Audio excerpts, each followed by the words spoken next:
The diplomatic vessel New Horizons moved slowly through the dark space between stars. Its white hull gleamed under distant suns as it carried Earth's most important mission. Inside the ship, 847 people worked with quiet excitement. They were about to make history. Captain Lee Jun stood on the bridge watching the empty space ahead. He was a calm man with gray hair and steady hands. For 30 years he had flown ships between Earth's colonies. But this mission was different. This time they were going to meet aliens. "How long until we reach their space?" he asked. Lieutenant Kim Hana looked up from her control panel. She was young and brilliant, chosen for this mission because she could speak 7 Earth languages and understand complex alien signals. 2 hours, Captain. Their border patrol should meet us soon. Lee Jun nodded. In his pocket, he carried a small device with messages from every nation on Earth. Children's drawings, music, mathematical formulas, and stories about human life. They had spent 3 years preparing these gifts for their new alien friends. The ship's doctor, Park Day, entered the bridge carrying a cup of coffee. He was nervous but excited. "The science team is ready," he said. Dr. Choi Min has the biological samples prepared and Yoon Soo finished programming the translation computers. "Good," Lee Jun replied. "Remember, we approach slowly. We broadcast friendship signals. We show them we come in peace." Earth had discovered the Zephyrian Collective by accident. A deep space probe had detected their radio signals from 50 light-years away. The signals were clearly artificial, clearly intelligent. After 2 years of careful study, Earth scientists had learned enough of their language to send a simple message. "We are friends. We want to meet you." The reply had been short but seemed positive. "Come to coordinates 847.3 by 2917. We will meet." Now, 18 months later, the New Horizons was almost there. The ship carried no weapons. It had been built specifically for this mission, filled with laboratories, meeting rooms, and cultural exchange centers. Earth's leaders had decided that humanity's first contact with aliens should show only their best qualities. "Contact!" Kim Hana suddenly called out. 3 ships approaching from directly ahead. Lee Jun moved to the main screen. The alien ships were unlike anything humans had imagined. They were dark and angular like floating mountains of black metal. Each one was 3 times larger than the New Horizons. "Open communication channels," Lee Jun ordered. "Send the friendship signals." Kim Hana worked quickly at her controls. "Broadcasting on all frequencies, Captain. Sending the peace messages, the mathematical constants, and the cultural data." The alien ships came closer.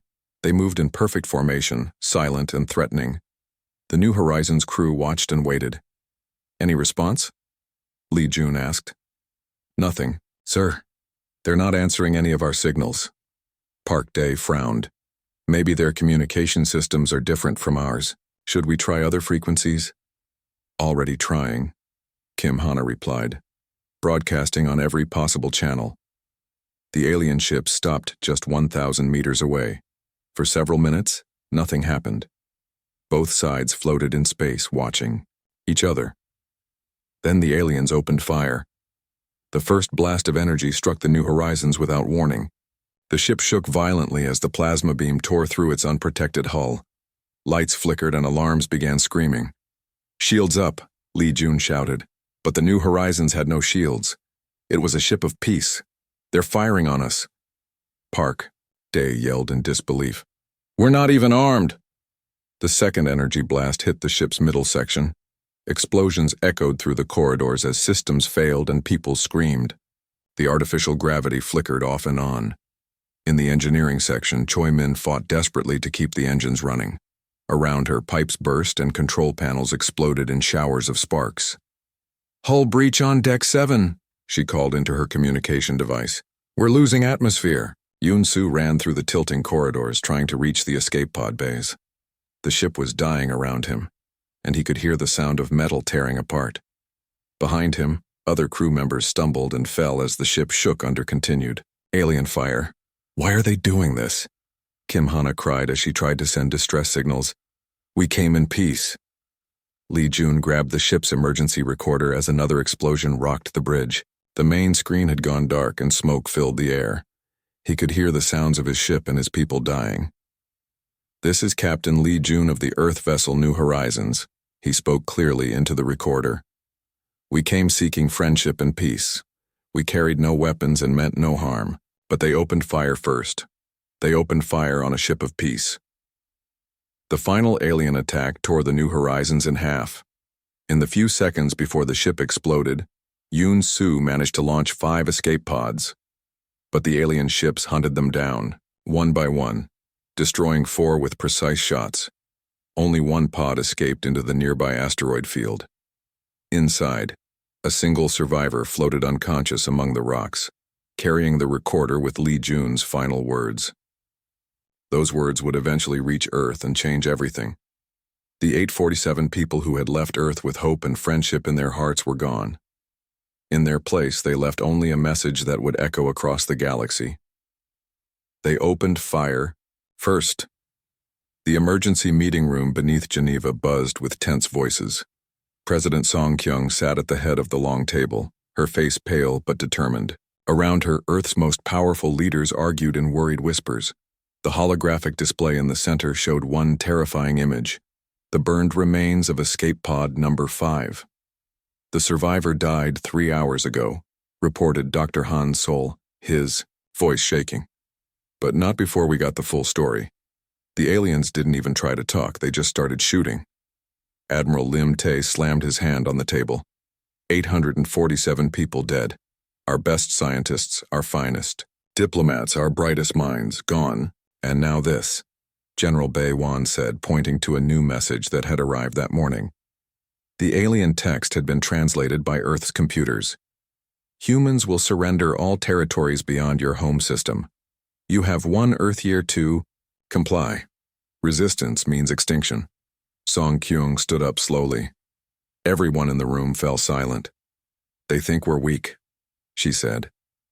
"They think because we sent a peaceful ship we can't fight. They're about to learn how wrong they are." "Ma'am," said Colonel Seo Jin, "our military isn't designed for this kind of war. We have patrol ships and colony defense forces. Nothing that can match what destroyed the New Horizons." "Then we build what we need," Song Kyung replied. "Starting now." The orders went out within hours. Every human colony beyond Mars received the same message. "Come home immediately. Bring everything you can carry. Leave nothing useful for the enemy." On New Geneva, Kim Jun watched giant transport ships land near his farm. He had spent 15 years growing food in the alien soil, building a life among the strange purple trees.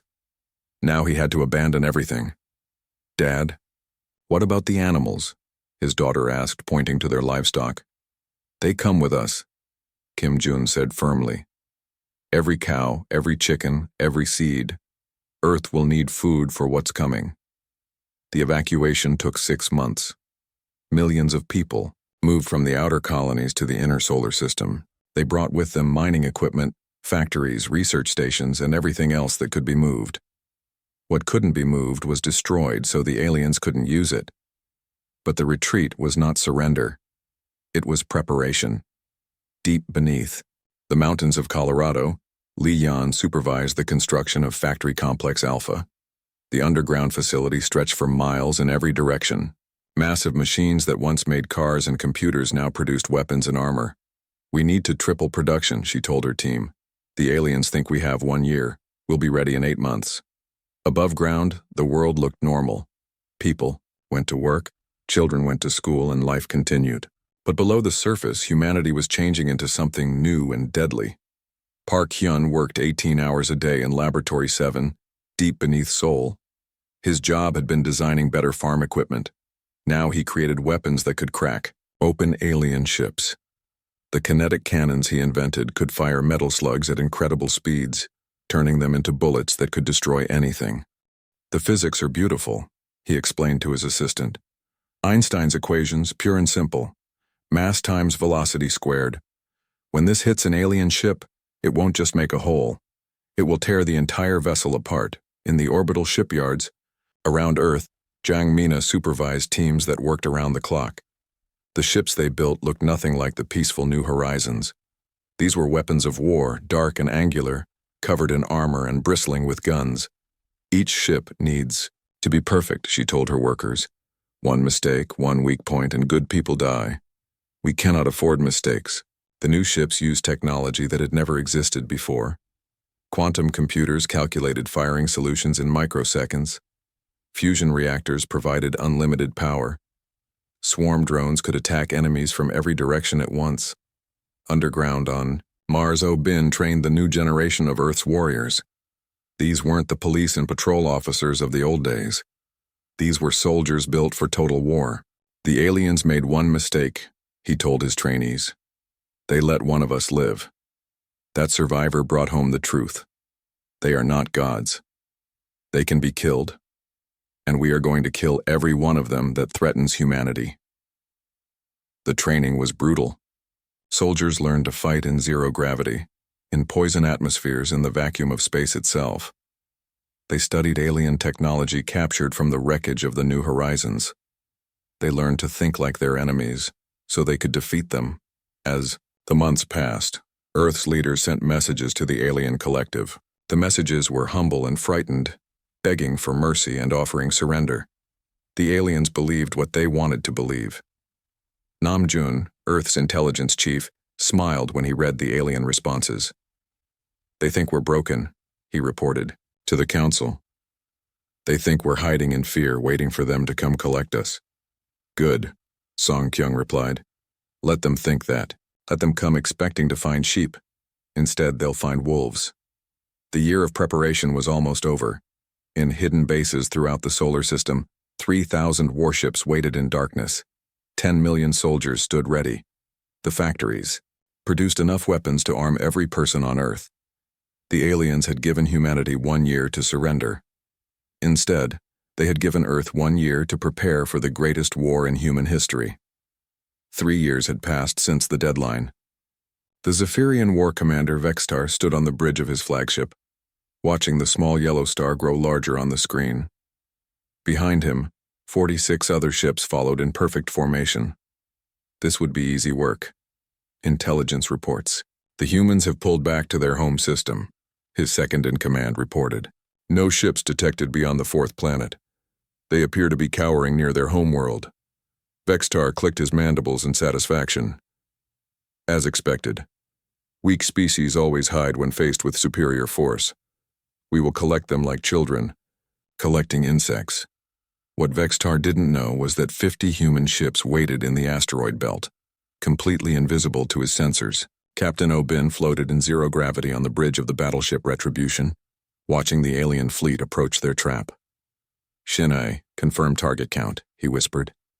47 ships, sir. Moving in standard formation, no scouts ahead. They're not even scanning properly. Commander Namjoon shook his head. 3 years ago, they might have been right to feel confident, but we're not the same species that sent the New Horizons. O'Bin activated his communication system. Every human ship in the belt could hear his voice. Remember our dead. Remember why we're here. Show them what Earth has become. The first sign of trouble for the aliens came when the asteroids around them began to move. What looked like floating rocks suddenly opened up, revealing hidden weapons platforms. Each platform had been carved from real asteroids and equipped with railguns that could fire metal projectiles at tremendous speed. What is happening? Vextar screamed as his sensors detected dozens of new contacts. Where did these weapons come from? His question was answered by a storm of metal slugs traveling at nearly the speed of light.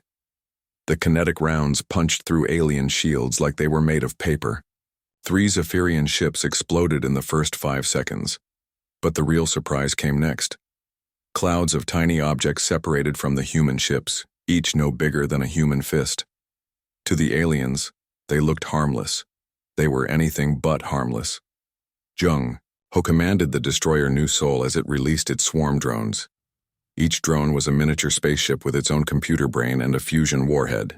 Thousands of them flew toward the alien fleet like angry metal bees. Drone swarm deployed, he reported. Target designation is enemy command ship. The drones were too small and too fast for the alien weapons to hit. They swarmed over the enemy, vessels attaching themselves to weak points in the armor. Then they exploded all at once, turning mighty alien warships into clouds of glowing debris. Vextar watched half his fleet disappear in minutes. Impossible, these are primitive creatures. How do they have such weapons? His answer came from the Retribution itself. Obin's ship had been hiding behind a large asteroid, completely invisible. Now it emerged like a metal shark, its quantum disruptors charging with deadly energy. Fire, Obin commanded simply. The quantum beam struck the alien flagship's shields and did something impossible. Instead of bouncing off or burning through, it simply made the shields stop existing. The energy passed through empty space and hit the ship's hull directly. Aboard the Zephyrian vessel, systems began failing as the quantum disruption spread through their technology. Metal became brittle, computers stopped working, and the fusion reactors that powered the ship began to shut down. "Hull breach on all decks," someone screamed in their alien language. "The humans have a weapon that destroys matter itself." But Obin wasn't finished. Across the battle zone, 50 human ships revealed themselves. Each one had been designed by people like Park Hyun and Jang Mina, using technology that pushed the laws of physics to their limits. The battle lasted 6 hours, but the outcome was decided in the first 10 minutes. The Zephyrian fleet had been built to fight enemies who used similar technology. They had never faced kinetic weapons that ignored their shields, swarm tactics that overwhelmed their defenses, or quantum disruptors that made their armor useless. One by one, the alien ships died in fire and silence. Their crews sent desperate messages back to the collective, warning of humanity's impossible weapons. But the messages were cut short as human forces methodically destroyed every enemy vessel. Vextar found himself alone on his dying flagship, watching human ships surround him like predators. His communications officer was dead, his weapons were offline, and his engines were failing. "Humans," he transmitted on an open channel, "you were supposed to be weak. Our intelligence said you were a peaceful species." Obin's voice came back, cold and clear. "We were peaceful. You changed that when you murdered our diplomats. Now, you see what we become when you threaten our families." The final missile from the Retribution pierced the flagship's core. As his ship exploded around him, Vextar managed to send one last message to the collective. "Send everything. The humans are not what we believed." When the battle ended, the asteroid belt was full of glowing wreckage. 47 alien ships had been destroyed. Human casualties, 12 wounded, 0 dead. Admiral Lim Tae received the battle report at Earth Command. He looked at the numbers for a long moment, then gave his next order. "Signal all fleets. Phase 2 begins now. We take the war to them." The human war machine had awakened, and it was hungry for revenge. The Zephyrian Grand Council met in emergency session on their homeworld. The massive chamber buzzed with panicked voices as alien leaders tried to understand what had happened to their fleet. High Counselor Zervak slammed his 4 arms on the speaking platform. 47 ships destroyed, he announced. Not one survivor. These humans have technology we don't understand. War Marshal Kextor disagreed. Impossible. Our intelligence says they are a young species. They only reached space travel 300 years ago. We have ruled the galaxy for 10,000 years. Then explain this, Zervak replied, activating a holographic display.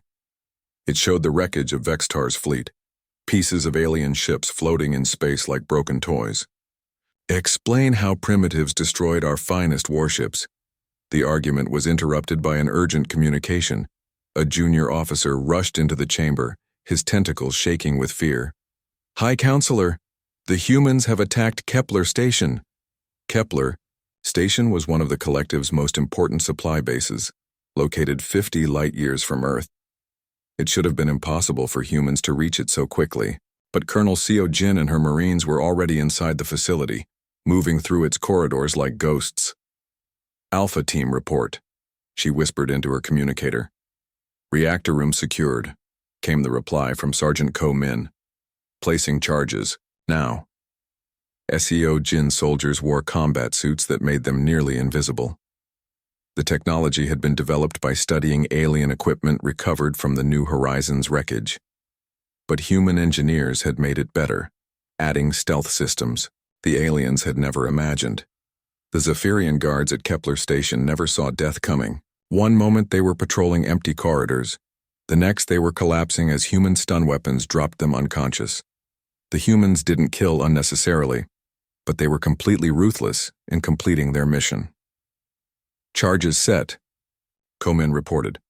30 seconds to detonation. All teams extract immediately, Seojin ordered. Her Marines moved like shadows, reaching their escape ships just as the station's fusion reactor overloaded. The explosion could be seen from 3 star systems away. But the attack on Kepler Station was only the beginning. Across collective space, other human forces struck at military bases, supply convoys, and communication centers. Each attack was perfectly planned and brutally executed. Captain Ryu Su commanded the stealth ship Ghost of Seoul as it infiltrated the collective's computer networks. His ship was invisible to enemy sensors, using technology that bent light around its hull. While alien commanders searched desperately for human fleets, Ryu Su was already inside their most secure systems. Upload complete, his communications officer reported. The virus is spreading through their network. The virus wasn't designed to destroy alien computers. Instead, it did something much more dangerous. It revealed the truth about the Zephyrian collective to the species they had conquered. For the first time in thousands of years, enslaved worlds learned that their masters were not invincible gods. On the planet Andros Prime, the reptilian saurians read human messages describing their right to freedom. On the water world of Aquatica, the fish-like hydrants learned that other species had successfully rebelled against oppression.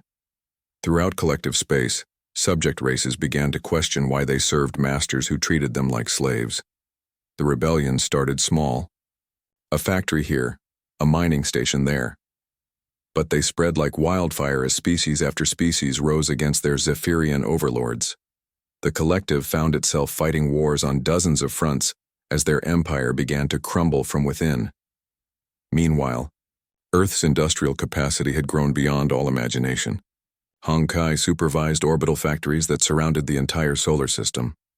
Massive space stations built warships 24 hours a day, each vessel more advanced than the last. Production report, Honkai requested from his assistant. 200 ships completed this month, came the reply. 300 more will be ready next month. The new quantum forge technology is exceeding all projections. Each ship that rolled out of the factories incorporated lessons learned from previous battles. Human engineers studied every engagement, analyzing what worked and what didn't. They improved their weapons, strengthened their armor, and developed new tactics that the aliens couldn't counter. The war's turning point came at the Battle of Titan's Shadow, where Admiral Ansu faced the largest Zephyrian fleet ever assembled. 400 alien ships against 200 human vessels. By all logic, the humans should have been destroyed. Instead, they achieved the most decisive victory in galactic history. "Deploy Swarm Pattern Delta," Ansu commanded from her flagship. "Show them what we've learned." The human ships spread out in a formation that looked chaotic, but was actually perfectly coordinated. Each vessel knew exactly where every other ship would be, allowing them to create overlapping fields of fire that trapped the alien fleet in a cage of death. The aliens had never seen tactics like these. Their commanders were trained to fight other conventional fleets, not enemies who used quantum computers to calculate probability fields and swarm robotics to attack from impossible angles. When the battle ended 6 hours later, 398 Zephyrian ships were destroyed. The remaining 2 ships fled back to collective space carrying news that terrified their leaders. As Ansu watched the enemy retreat, she transmitted a message that would echo across the galaxy. "You wanted to exterminate us. Instead, you forged us into your perfect enemy. This is what happens when you threaten Earth." The tide of war had turned completely. Now it was the aliens who fled in terror while humanity advanced. The human fleet appeared above the Zephyrian homeworld like a storm of metal and death. 3,000 ships blocked out the stars, each one a weapon forged from humanity's rage and determination. Fleet Admiral Lee Hai stood on the bridge of the massive dreadnought New Horizons remembered, watching the planet that had started this war. "Ma'am," reported Communications Officer Baek's son, We're receiving multiple transmissions from the planet's surface. The Collective Council is requesting immediate ceasefire talks. Around the bridge, officers who had once been teachers, farmers, and shopkeepers now commanded the most powerful military force in galactic history. They remembered the 847 innocent people who had died seeking friendship among the stars. "Put them through," Lehigh commanded, her voice steady and cold. The holographic display flickered to life, showing High Counselor Zervac. His 4 arms trembled as he spoke, and his compound eyes showed the terror of a species facing extinction. "Human, Commander," he began desperately. "Surely we can reach some agreement. We are both civilized species. There must be a way to end this violence." Lehigh studied the alien leader for a long moment. Behind her, tactical displays showed human forces positioned throughout the star system. Choi Wu commanded orbital bombardment, platforms that could crack the planet's crust. Park Yun led fighter squadrons that controlled all space around the world. Kim Do operated quantum disruption arrays powerful enough to tear apart the planet's core.